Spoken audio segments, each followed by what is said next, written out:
All right, here we are again. Hello, everyone. Happy Thursday. Welcome to another episode of Sales Pipeline Radio. I am your host, Matt Heinz. Super excited to have you all here for another Thursday. We've got a great guest and a great topic today. We're going to be talking about the author of this brand new book, Focused, a leadership discipline for sales managers under pressure. And so that is 100% of sales managers, Stephen. Yes, So it we're is, literally Matt. addressing everybody They're with this book. constantly under pressure.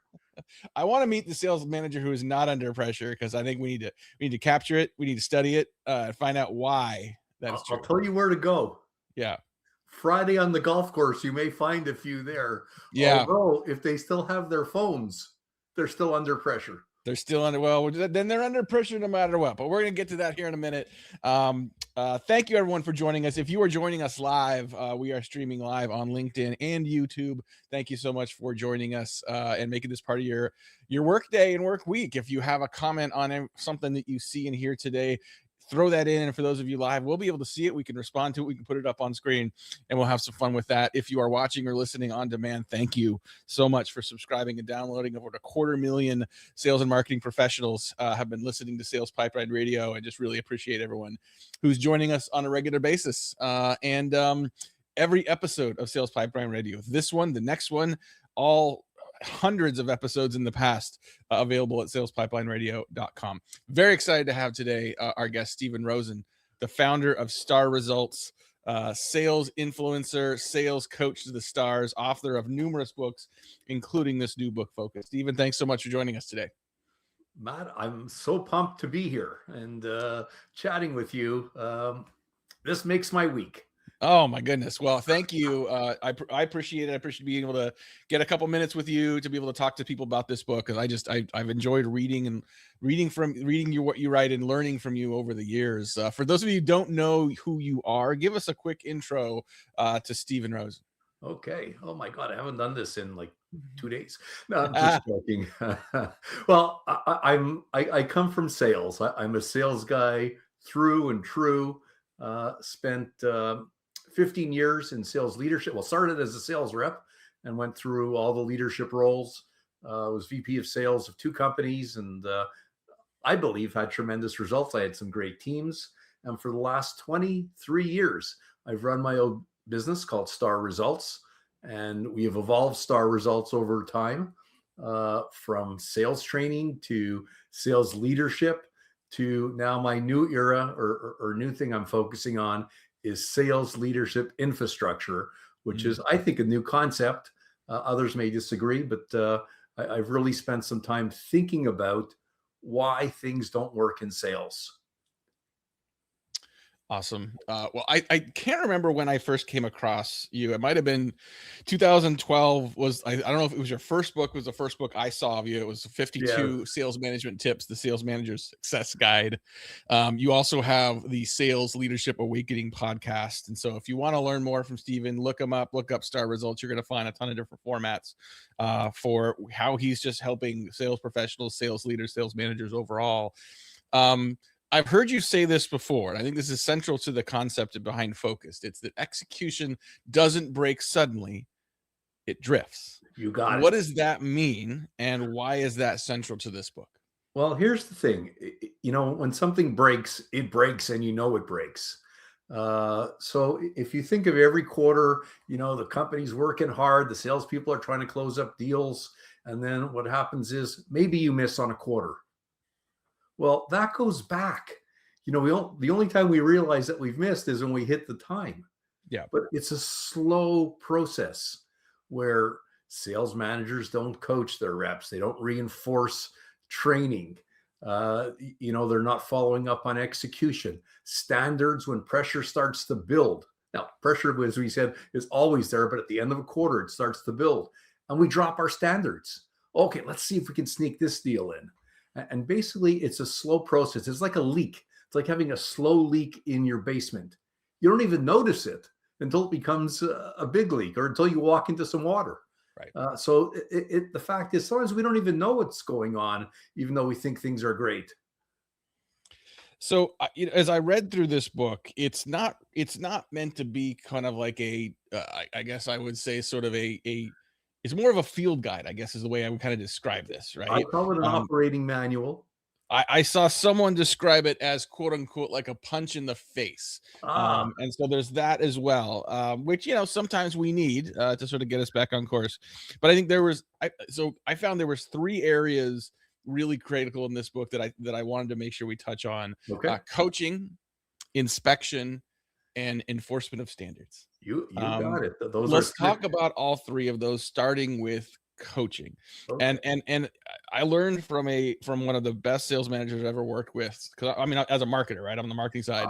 There's I a get big it. You're on the dark side, but okay, we can go there if you want to. play on the exciting side too. Yeah. So yeah, that might be another episode. We got to get into that part. But I'm teasing I you. learned from her that there's a difference between a manager and a coach. And too many sales managers spend most of their time in management land and not enough time coaching. I'd love to have you talk about how managers become a multiplier of success when they adopt better coaching principles. Well, it's very interesting. The role of the sales rep is to sell, Mhm. right? Work with customers. The role of the manager is not to sell. It's Right. not to hit quota, even Right. though those are important things. It's to develop their people to be better. Mhm. Also hiring good people, but the most important thing they can do and the biggest impact they have on performance of their team is developing their people to get better. It doesn't happen through training. Training may provide some data, but if it's not reinforced, it dies. But we'll get to reinforcement. Yeah. The manager's role, the main activity they do that drives performance is coaching. And everyone would agree with that because every single study that comes out says that. But there's a problem. It's how do you define coaching, right? And many SaaS, I won't pick on SaaS companies. Yes, I will. SaaS-based companies, because they've grown so quickly, what they think is coaching, and it drives me nutso, is coaching the deal. Let's sit down and coach the deal. Mm. And I say, okay, to me, that's performance management.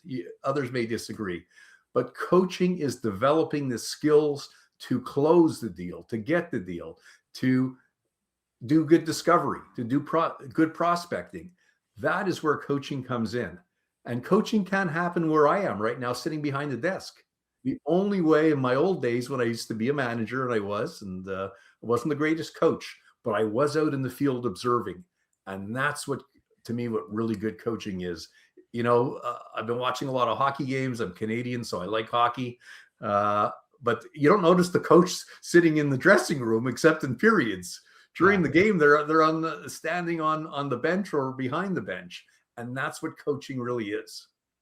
I don't know if I I've love it. answered your question, but to me, that's what I'm passionate about. No, Is I getting out there. appreciate that answer. We're gonna move quickly here because we don't have a Okay. ton of time, but excited to have here on Seals Pipeline Radio today, Stephen Rosen. He is the founder of Star Results and the author of this new book, Focused, really a manual for sales managers under pressure. So we talked a little bit about coaching. I want to move to inspection. And you say that a lot of times when people sit down and do one-on-ones, we just kind of say, "Well, how's it going?" Right? And so we sort of leave it open to the rep to say whatever they want to do. And you call that failure mode. When you talk about inspection best practices for sales managers, what does that include? It's clearly follow-up. It's inspecting what you've agreed to happen. So if we look at execution, companies spend a lot of time building execution plans. I think even marketing helps along with the execution plans or POAs. We used to call them in the pharmaceutical industry. Mhm. If you're not sitting down to look at stuff and actually going deeper, it drifts as well. Yeah. Execution drifts.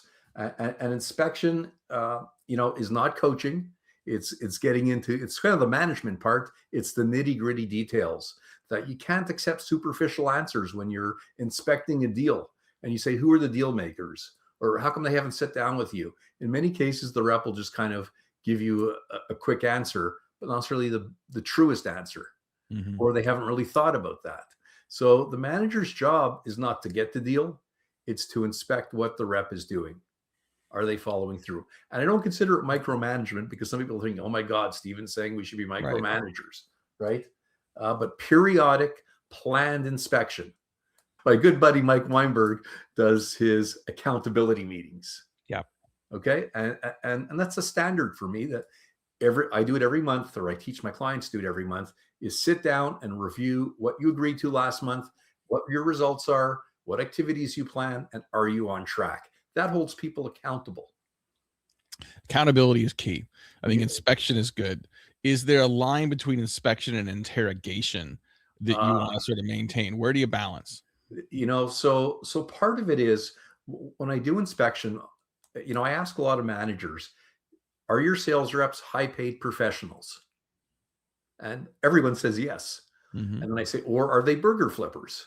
Right. Nothing wrong. I was a burger flipper once upon a time in my life, and I was lousy at it, to be honest with you. But so I once served someone a raw hamburger at Wendy's, and they came Oh, back to the window. But the bottom line is, uh, it is very critical for managers to inspect.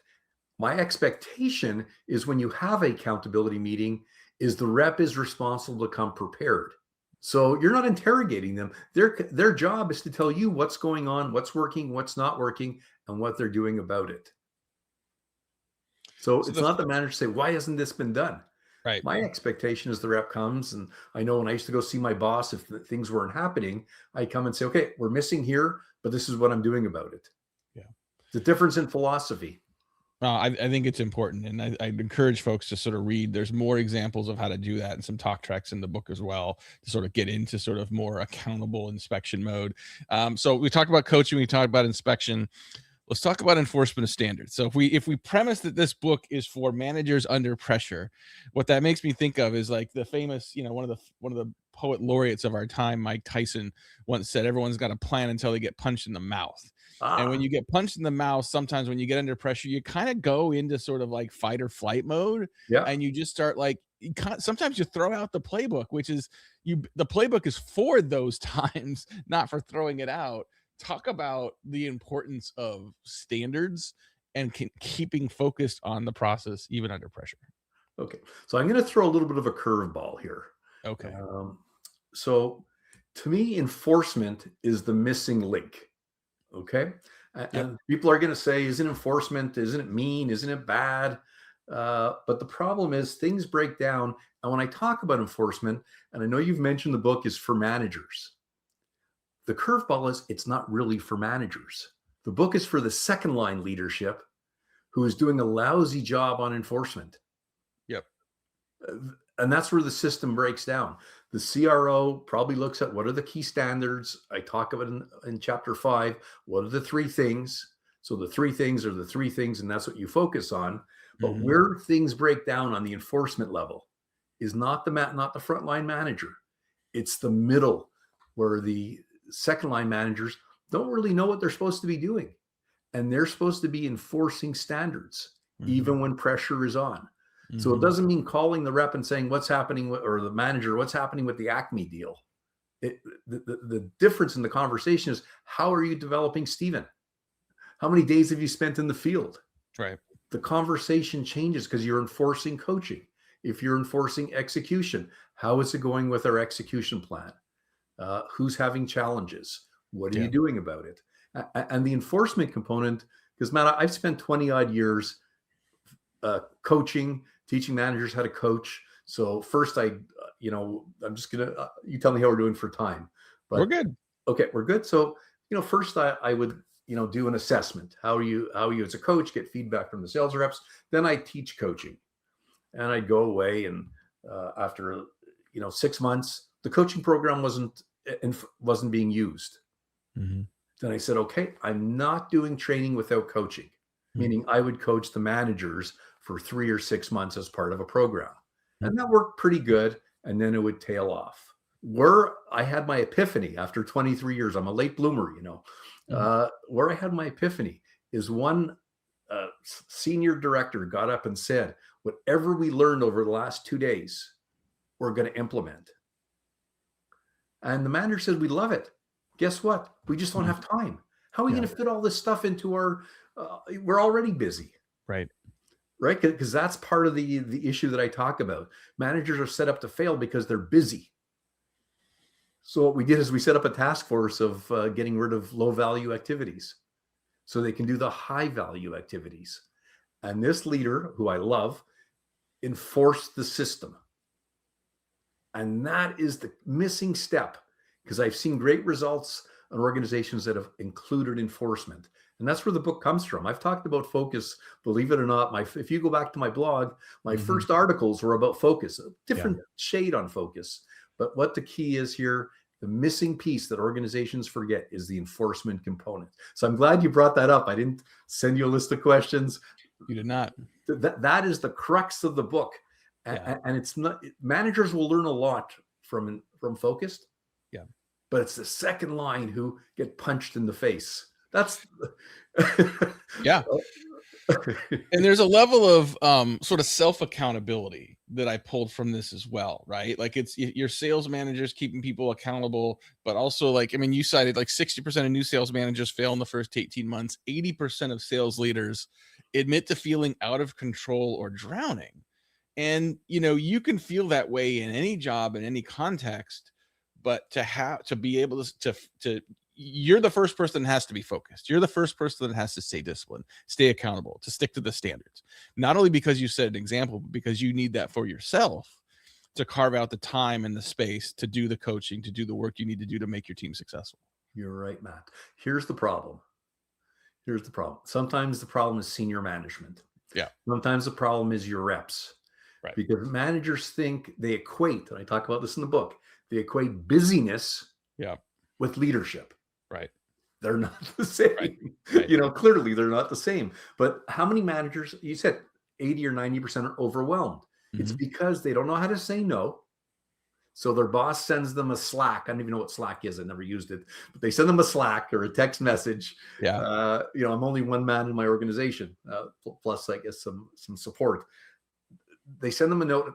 Immediately, they drop everything they're doing to respond to their boss, right? Because the boss wants to know what's happening with the Rosen deal. My answer is say, hey, VP, I will get back to you at our Friday meeting. Many managers can't say that. They think it's urgent. Yeah. So they replace what's important with what's urgent. Yeah. Well, we are now running out of time, and so we're gonna have to wrap this up a little bit. But Stephen, this is just a peek of the kind of insight you can get from following Stephen at Star Results. Check out his podcast, The Sales Leadership Awakening. Run, do not walk, and get yourself a copy of Focus. It's a fast read. It's an easy read. It's the kind of thing you can sort of go back and forth to. I imagine there are sales managers that have this highlighted and dog-eared and sort of highlights sticking up to sort of, it's the kind of thing that you can use as a pillar to remind yourself of the things that are important and go back to again and again. And what I tell sales managers is tell your boss to read it. Absolutely. so they don't forget, you know, what you need to be doing, because they're probably pushing you in the wrong direction. What I talk about is managers are great. The system is what causes the problems. Yeah. Awesome. Stephen, thank you so much for joining us today. This has been awesome. Give me a couple URLs. Where do people go to learn more about you and the book? My website is www.starresults.com. You can find me on LinkedIn. Focus is available on Amazon. And if you're a leader of a large team and you're looking to purchase bulk, just come to my website, and there's a tab called Book, which has all the information on the book and an opportunity. If you want to implement it through your organization, we offer some very good value-added operating components to help leaders implement the system. Wonderful. Well, thank you again, Stephen, for making time. I know you're busy, for being here and sharing a little bit about what's in the book. Thank you, everyone, for joining us here today, whether you were live or on demand. Appreciate you making the time. We'll be here next week for another episode of Sales Pipeline Radio. Until then, thanks so much for being here, and have a good rest of your week.